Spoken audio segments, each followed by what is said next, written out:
processing the brain parses information. And I can honestly say that video games and playing them have made my brain work differently and even arguably better than the times when I hadn't. It's a different discipline and it requires a different mindset, which is why a venue like this is going to be so great, because when I'm in NYU alone, and when I went to NYU, there was nothing like this. Mind you, I made a career out of writing about video games, but the study of it was something I had to kind of do on my own. And there were no peer groups for me to kind of figure out, hey, is this what I think it is? How did you receive this? How does this work? And now that future generations are going to have the innovation lab to rely on, it's going to be great. You know, I probably make audits and classes here to help me do what I do better. But to answer your question, yeah, I think it's super important, here to stay, and more relevant in ways that people probably even know at this point. I think one of the things that makes games such an exciting field is that they are thriving and kind of exploding in terms of creative energy and commercial success. But also, for me personally, it still feels like we're at the beginning of a kind of Cambrian explosion of possibilities that we're just going to see games unfold into more and more sophisticated and interesting forms. And I think that you can see the growth of the industry just in terms of metrics. That 80 million player game is from Zynga, which is the company that Frank's company merged with. So there's new audiences discovering games and loving them and starting to build that literacy. But also, yeah, just creatively, I think we're still at the beginning of exploring all the possibilities for what digital games can do. And I'd like to see computer video games within the larger context of games in general, which have always been a part of human culture and always will be. But because of their deep relationship between to technology, the way that video games, computer games, have this express certain ideas about our relationship to technology, to algorithmic thinking, to computation. They really are kind of interactivity as an art form. And I think that, because of the central role of interactivity in our lives, both concretely in terms of how we go about the day and how we build things in the world and how we interact with the world, but also conceptually how we think about the world. I just think that they're going to continue to be a super important aspect of our lives for a long time.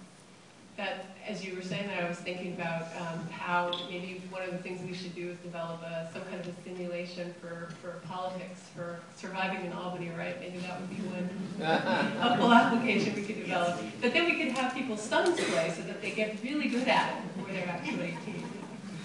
Do you have anything you want to add? No, well, actually, yeah. Well, I mean, that file's a little old. I've actually been making games for almost 20 years now. And what that really comes down to is I think this industry is here to stay because you can see the support structures growing around it. And when something is going to be permanent, there are other secondary and tertiary systems that are going to support it. And this is one of those things. When I was a student, I actually consciously actually took the option of dropping out because I didn't have an opportunity of learning about the field that I was interested in. And I went and got a test job at a company. And I spent 6 months there and I said, I'm going to figure out what it is in school I'm going to take that makes this possible. And after 6 months, I went back to my university and said, is this even possible? And they were like, we have no idea how to build you a major. Right? And this was a relatively prestigious university in LA. And it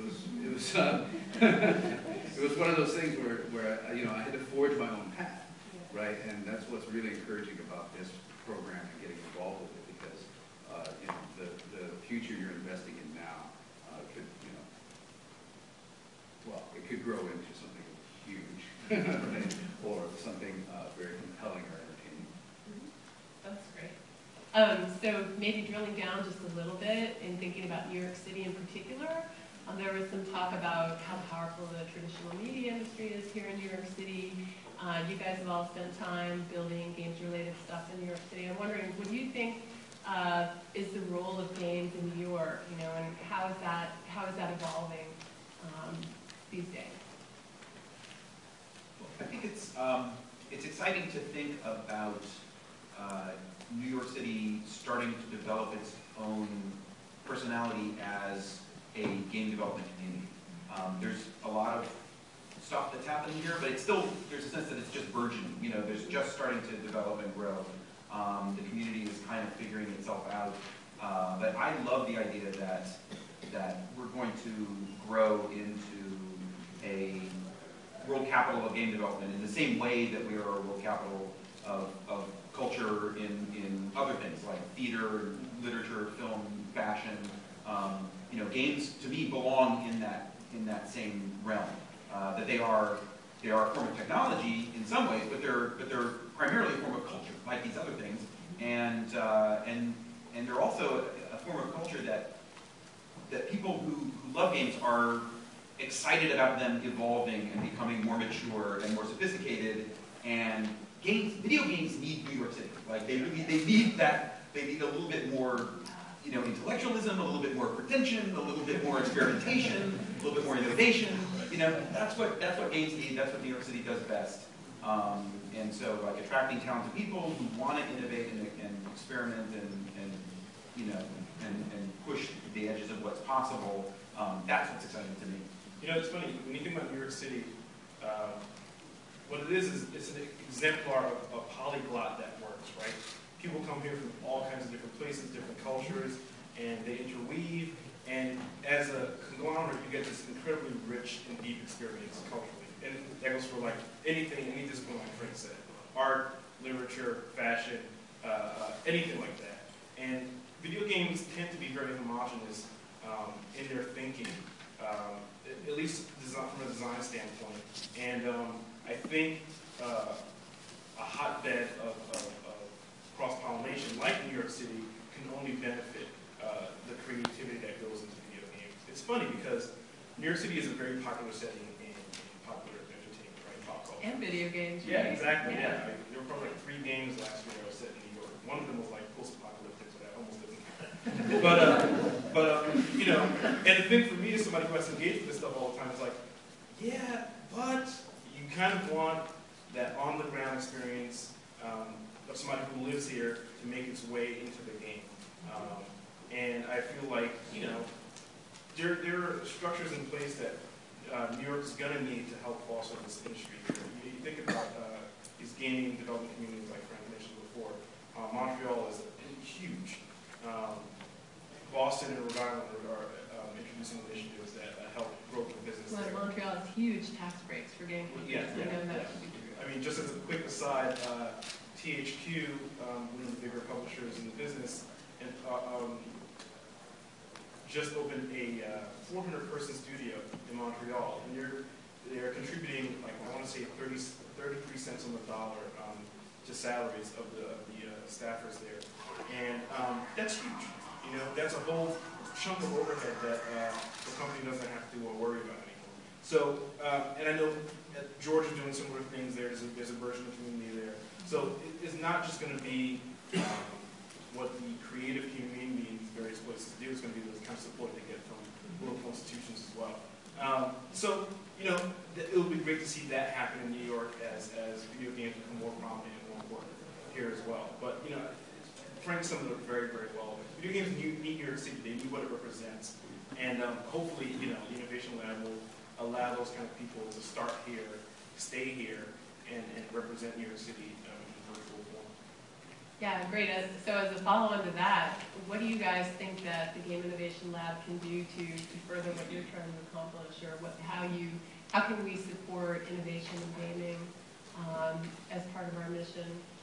Well, just from an economic standpoint, most game innovations are slow to take place in the commercial space because you're usually shooting for the lowest common denominator, heaviest adoption, things that people are familiar with. And actually, to innovate in games, you have to have a tested and proven model, typically, or you have to go out and try something small and make a lot of money, right? Or just to prove everybody wrong, you know, the lab is a great place to start with a lot of these, well, it's actually a nice, great, safe place to start with, you know, with your education in thinking in this explorative way, and, you know, working towards some of these other ideas as opposed to just driving for a deadline or just driving for, you know, the lowest common denominator of understanding. And I think that's where we can see a lot of, you know, the common, like, strong bred genre games are all pretty similar because they're not allowed to innovate in this way.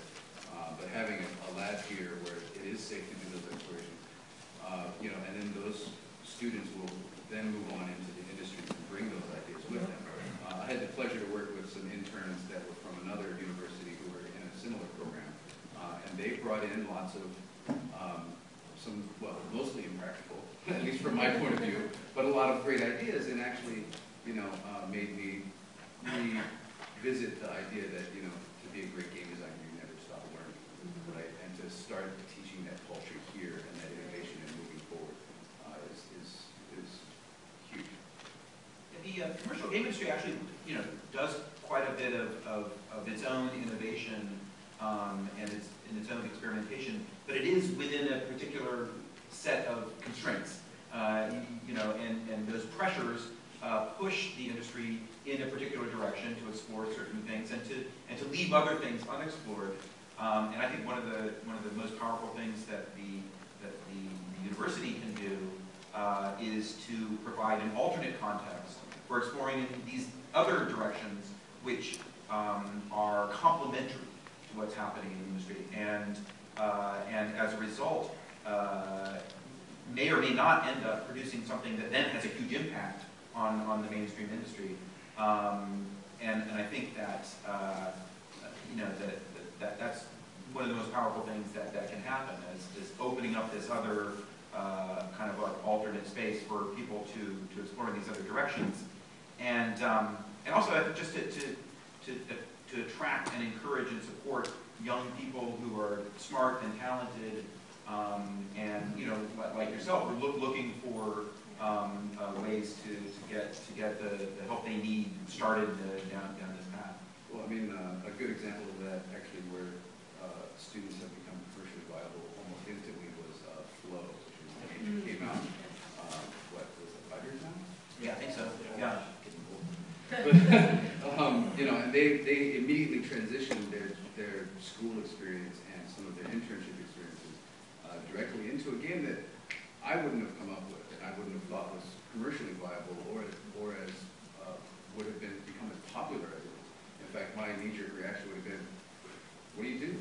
We're not making that. You know, there's no way. And the game is actually one of the most beautiful, sort of relaxing, you know, trancey games that I've ever played. And it's So, you know, the kind of work that you do, Katherine, exploring interaction with characters and emotions, these are things that are so interesting and important and so difficult to do within the commercial context, because there isn't a proven model, and yet it's so tantalizing. It's like, this is the kind of stuff that's exactly what I hope the game innovation does. Yeah, the students can take the risks safely, and then we can propagate the successes. Yep. Yep. That makes a lot of sense. And just to follow up on what Chris was mentioning, that game Flow, for those who don't know, it's a game design studio called That Game Company, and they all started at ECSB? USD. Yeah.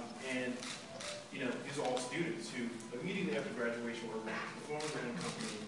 Their third game is about to come out. They're all really impactful. Again, in ways that commercial dictates would not have supported, right? You know, these are not games that are going to make the kind of money that movies, the blockbuster movie makes, but it's still incredibly viable and resonant in a way that other games that